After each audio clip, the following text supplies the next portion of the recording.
Hey everybody, welcome to day 5 of our Walking with Jesus Daily, our WWJD class.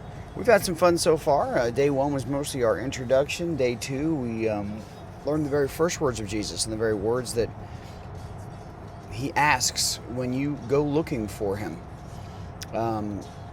We then read the very last words of Jesus, where Jesus confirmed his authority and gave us something to do.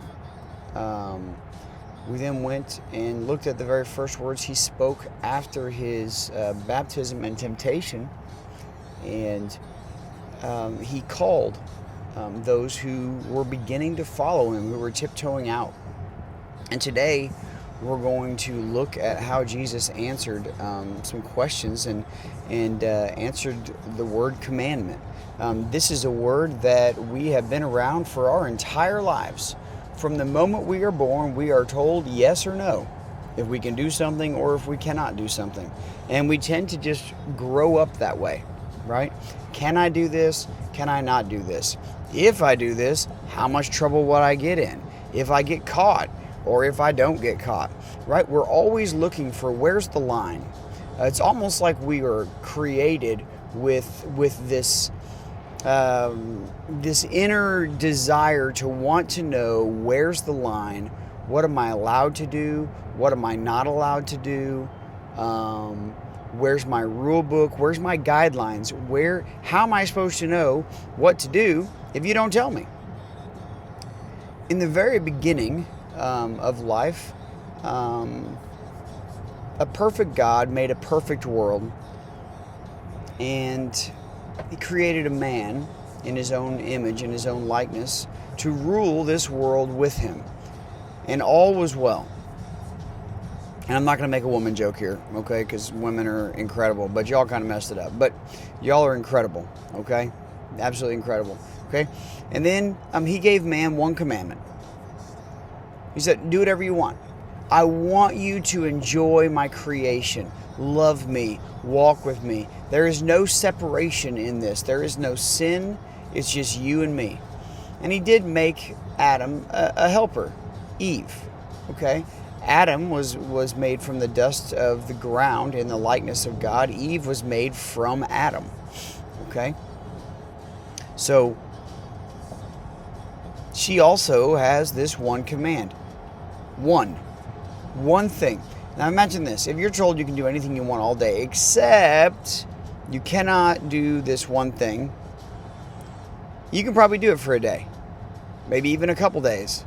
But eventually that one thing is going to start eating at you. Well, why can't I do that one thing?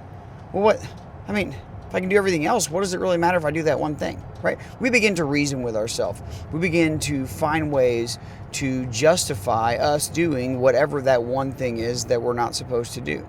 Some of us will hold out a lot longer. Some of us, Cohen, will test that one thing on day 1, maybe even hour 1 or minute 1. I don't know.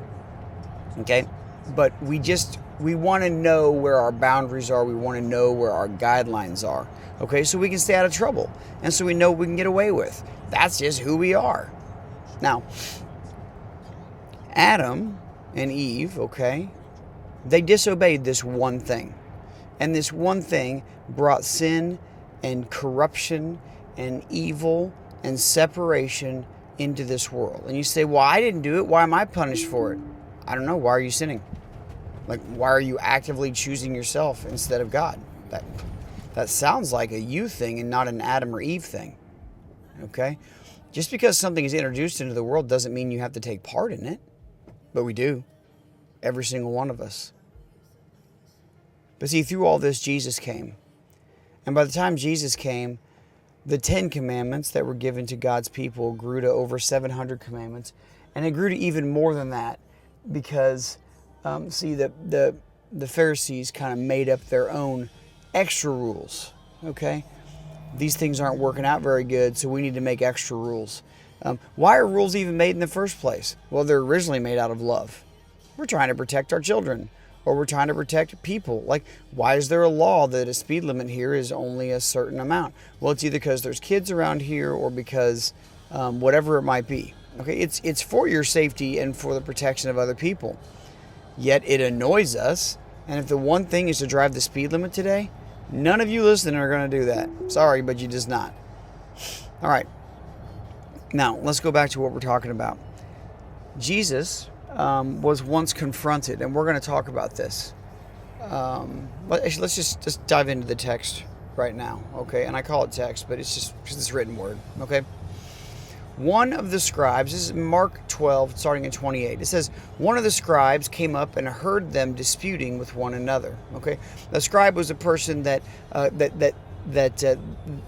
wrote out the law, that knew the law. Okay, all these laws that we're talking about. Okay, and just think about stemming off of children obey your parents, stemming off of thou shalt not kill, thou shalt not covet, and so on. These laws that began. Okay, the law was perfect, but man needed law because law is for the lawless, and we just want to know where that line is, and we just sometimes choose to be wrong. We choose ourselves or we choose sin. All right, now he heard them disputing with one another, and seeing that he answered them well, seeing that Jesus answered a question well, because he was constantly being questioned, he asked him, he said, which commandment is the most important of all? Let's see if we can corner Jesus in a spot here. Which commandment is the most important of all? Impossible to answer because we have hundreds, maybe even thousands. How are you going to answer this, Jesus? And this is how Jesus answers in 29. The most important is, hear, O Israel, the Lord our God, the Lord is one. And you shall love the Lord your God with all your heart and with all your soul and with all your mind and with all your strength. And then he says this. He wasn't asked this, but he says the second is this. You shall love your neighbor as yourself. So the answer he answers with is love. Now let's keep reading, okay? Because the very next line says this. There is no other commandment greater than these. In a couple of other instances when he answers this, and we'll go through this, he says, all of the law and the prophets are summed up in this. Meaning every law, every rule, everything that we did was all actually founded in love. The foundation was love. Every law, imagine building a house, and every law is built up one brick at a time or one block at a time or whatever it is. But the foundation of all of this is love. And the cornerstone, the building point of this building is Jesus. Now, in 32 it says, and the scribe said to him, you are right, teacher. You have truly said. This guy knows the law. He writes it all day, every day.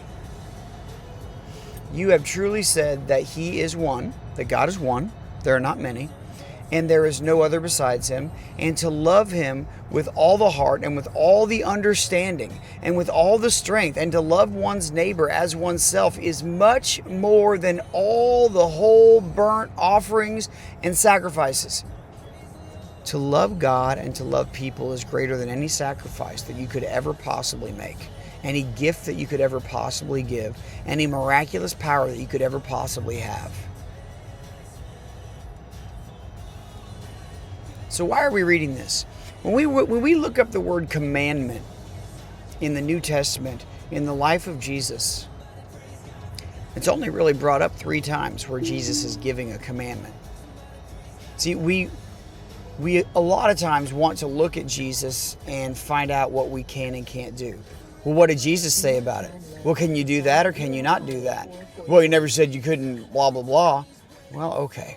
Let's just stop for a second. Okay?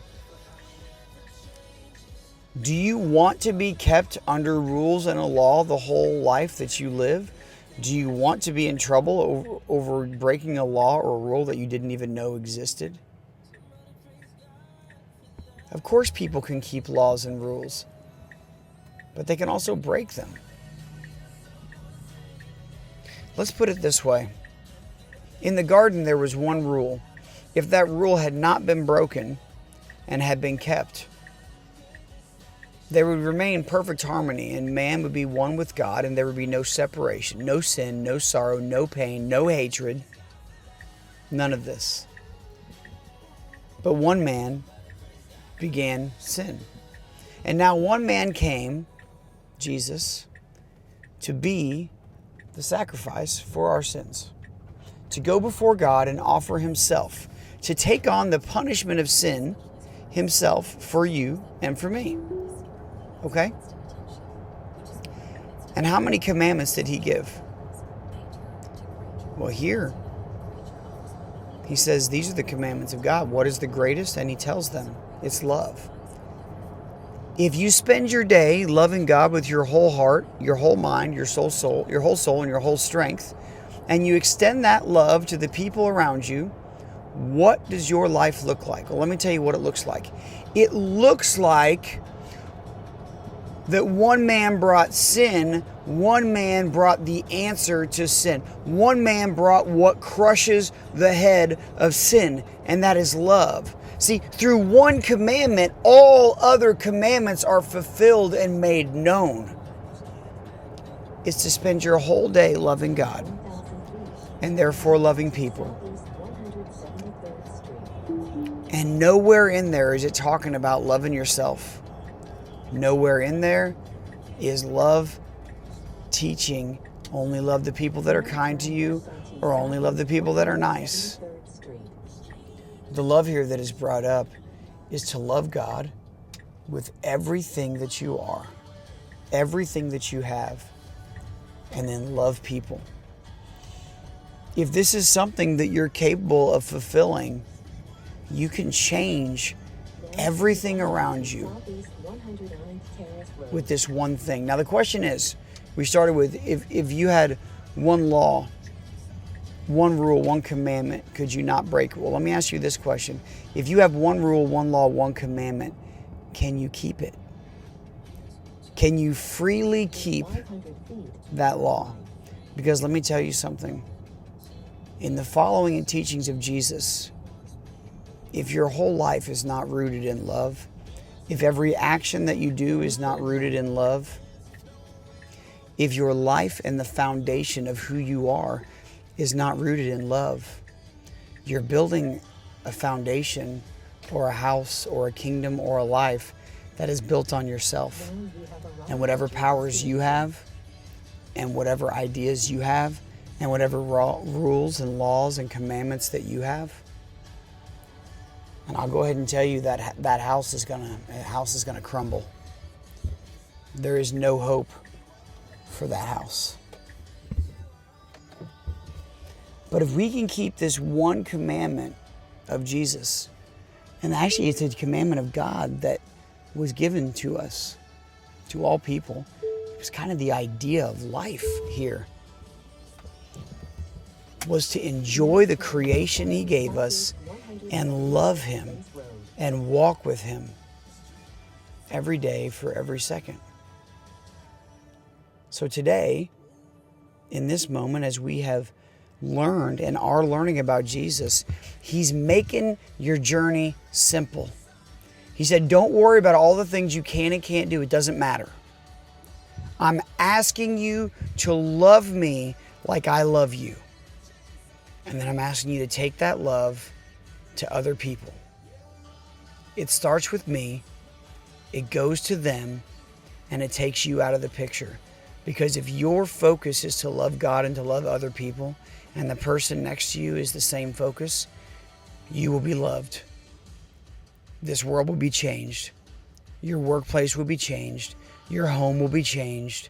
The places you go will be changed, because love is so powerful. This is my prayer for us today in day 5 of our study of Jesus, that we learn this one commandment and we put it into practice and we do it. Love you guys. Have a great day.